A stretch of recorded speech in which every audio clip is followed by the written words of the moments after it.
Assalamu alaikum everyone, welcome back to the Code Cryptor, the channel where we craft the art of coding. I'm Shamsullah and today we are diving into the foundation of web development, HTML.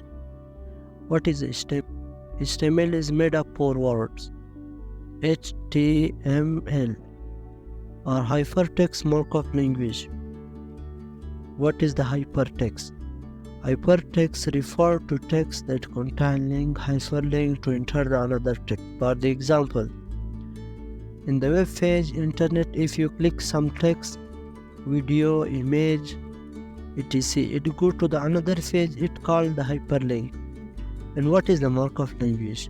In the context of computing and web development, markup language refer to set of symbol or code that are inserted into a document to provide formatting and structure.